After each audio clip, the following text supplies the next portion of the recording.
Good evening and welcome, ladies and gentlemen. I would like to begin by thanking those who have impacted my life over the past 18 years, 14 of which I have spent at Cambridge.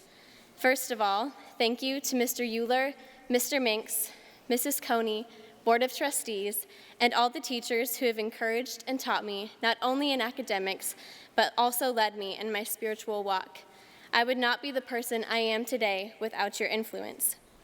Thank you to the friends and family of all graduates, many of whom have become like family to me.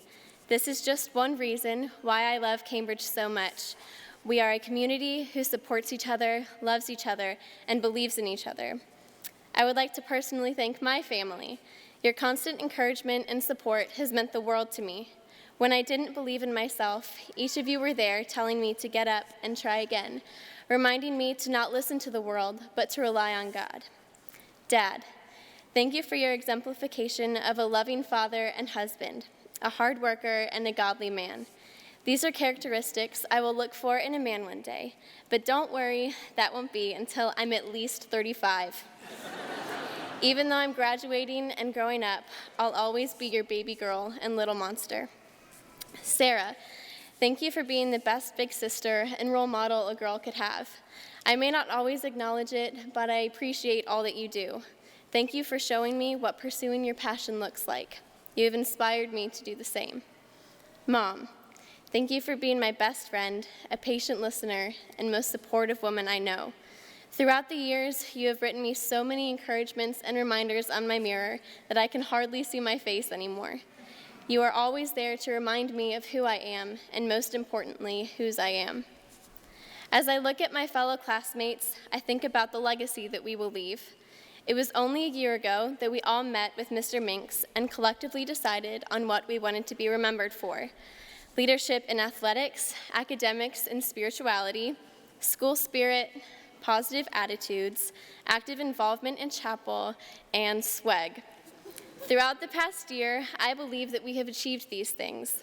We have led underclassmen on the athletic fields, spiritually grown individually, as well as guided many others in their walks with God, remained positive as we waited to hear from college admissions and made our final decisions about our futures, and taken the Moat Mob to a whole new level.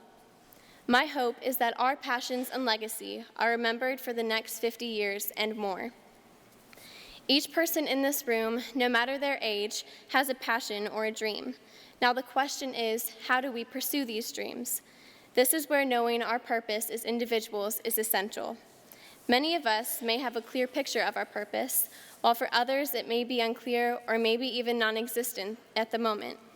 Bishop T.D. Jakes says, "If you can't figure out your purpose, figure out your passion, for your passion will lead you right into your purpose." It wasn't too long ago that my idea of my purpose in life was to become a marine biologist. For those of you who know me, I have a love for all things aquatic.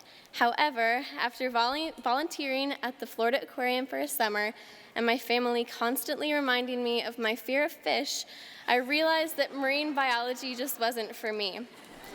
I enjoy learning about marine life, but it's not where my passion lies. Through series of events and people placed in my life, I've become passionate about pharmacy. I hope to fulfill my purpose by serving others and making a difference in their lives. My purpose is still hazy to me, but I know that God will lead me and each of us to the place where our passions and purpose are aligned. God has placed a unique purpose in each of our hearts. In Rick Warren's book, A Purpose-Driven Life, he states, "The purpose of life is far greater than your own personal fulfillment, your peace of mind, or even your happiness. It's far greater than your family, your career, or even your wildest dreams and ambitions." The purpose Rick Warren is speaking about is ministering to everyone we come into contact with through service and love. As Christians, we are all called to do this, but the way in which we carry this mission out differs when passion meets purpose. Among those graduating, there will be businessmen, medical professionals, teachers, engineers, ministers, and many more. We will be pursuing different majors in different places, but nonetheless, our mission is the same: love God, love others.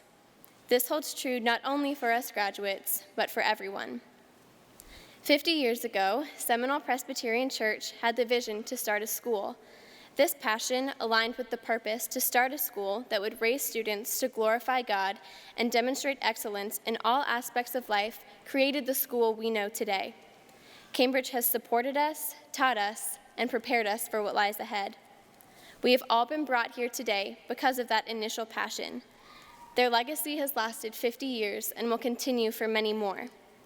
Underclassmen, graduates, and alumni, take pride in being a Lancer.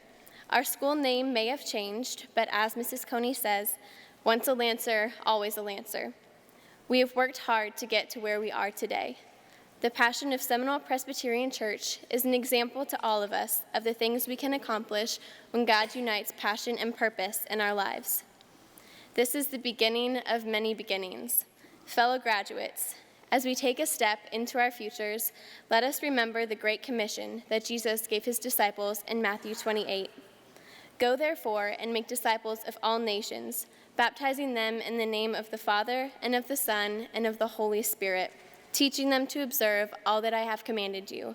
And behold, I am with you always to the end of the age. Thank you.